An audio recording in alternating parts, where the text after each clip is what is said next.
Loki é um personagem trágico porque sua vida e seus atos são definidos pela rejeição, pela inveja e pelo desejo impossível de ser amado e reconhecido. Ele pertence à raça dos gigantes de gelo e, por isso, nunca se sentiu um verdadeiro Asgardiano.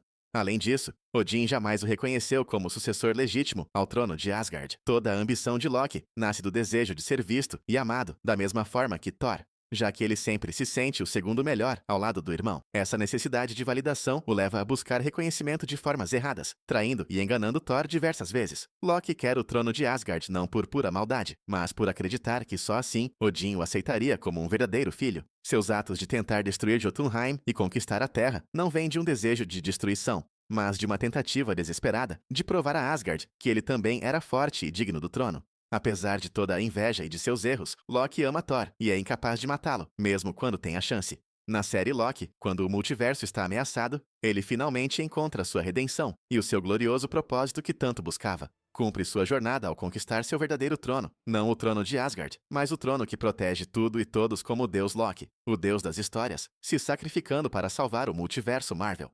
Anakin Skywalker. Anakin foi concebido e criado sob o peso de uma profecia milenar, destinada a trazer o equilíbrio à força, mas que se tornou o centro de sua própria ruína. A tragédia de Anakin reside em ser o instrumento de uma profecia que ele só poderia cumprir após causar a destruição que deveria prevenir. A Ordem Jedi o identificou como o escolhido, aquele que destruiria os Sith e restauraria o equilíbrio. O que deveria ser sua maior força, sua capacidade de amar profundamente e de se importar.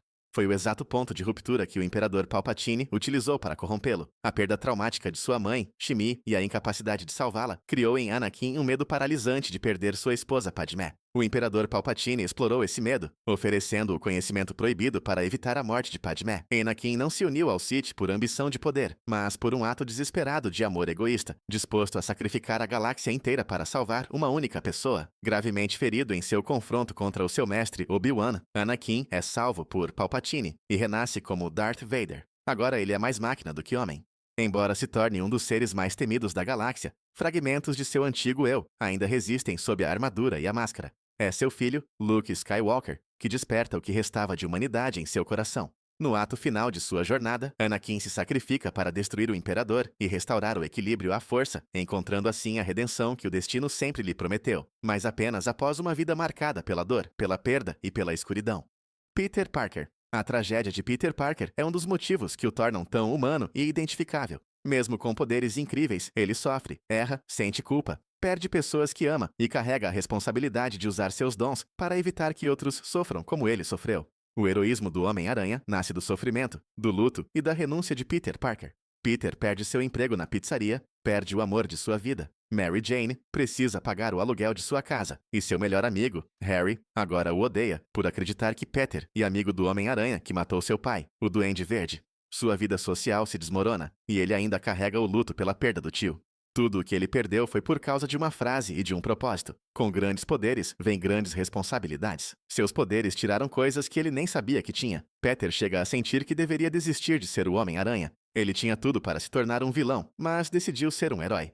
A vida não compreendia Peter Parker, que sempre colocou o bem-estar dos outros acima do seu. Afinal, todos querem ser o Homem-Aranha, mas ninguém quer ser o Peter Parker.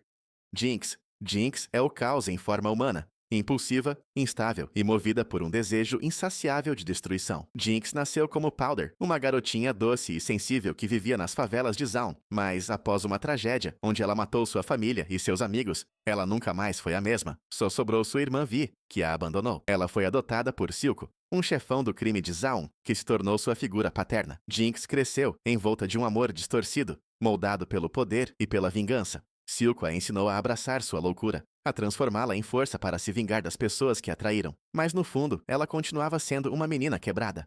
A mente de Jinx é um espelho rachado do seu passado. Ela mantém bonecos dos amigos mortos, Milo e Claggor, e vive cercada por alucinações e vozes que ecoam sua culpa. A verdadeira tragédia de Jinx está na guerra que trava dentro de si. Ela é duas pessoas presas na mesma alma. Powder, a criança que só queria o amor da irmã, e Jinx, o monstro que acredita não merecê-lo. Sua mente é um campo de batalha, onde a dor toma forma em risadas histéricas, vozes imaginárias e fantasmas que nunca a deixam em paz. Denji. Denji, o protagonista de Chainsaw Man, é a antítese do herói de shonen tradicional. Sua tragédia não reside em um destino grandioso, mas na crueldade de seus desejos mais simples.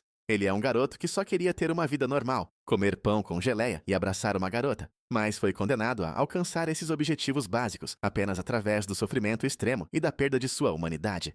Sua vida é um constante leilão de sua alma por migalhas de felicidade. Denji é o único personagem dessa lista que precisa vender partes de seu corpo e alma para alcançar o que a maioria das pessoas considera o mínimo existencial. Antes de se fundir, Denji estava endividado com a Yakuza, forçado a vender um olho, um rim e até mesmo um testículo para pagar a dívida de seu pai. Sua vida era uma miséria absoluta, onde sua única companhia era Pochita. A fusão com Pochita o salva da morte, transformando-o em Chainsaw Man. Ele passa a trabalhar para Makima, onde cada recompensa é condicionada à caça de demônios ou ao cumprimento de ordens que o faz se tornar desumano. O amor e a amizade para Denji são sempre uma ilusão orquestrada, onde ele é o alvo de manipulação para fins maiores e mais cruéis. Makima, a figura central de sua vida, não o ama. Ela deseja o poder do Chainsaw Man. Ela orquestra a destruição de seus laços emocionais para que Denji permaneça isolado e dependente dela. A tragédia de Denji é que sua vida é uma economia de sofrimento. Ele só pode ter uma refeição quente se matar um demônio, e só pode ter afeto se for manipulado. Ele é o herói mais poderoso do mundo, mas vive com a mentalidade de um escravo, onde a liberdade é um luxo que ele nunca aprendeu a desejar.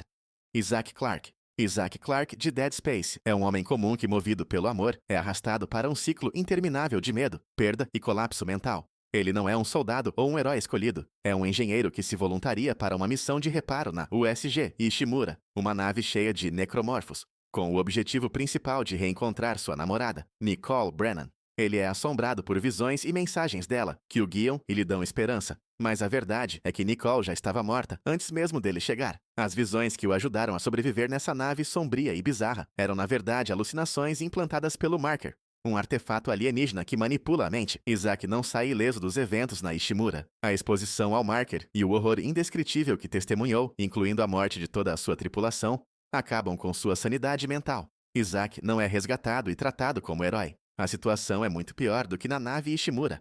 Em vez disso, ele é capturado pelo governo da Terra, que o mantém em coma induzido por 3 anos. Durante esse tempo, eles torturam sua mente para extrair os códigos do Marker, que foram impressos em seu cérebro. Ele é visto não como uma vítima, mas como um recurso a ser explorado. Diferente de muitos heróis que salvam o dia e encontram paz, a vitória de Isaac no final de cada jogo é temporária, e muitas vezes apenas o joga em uma situação pior.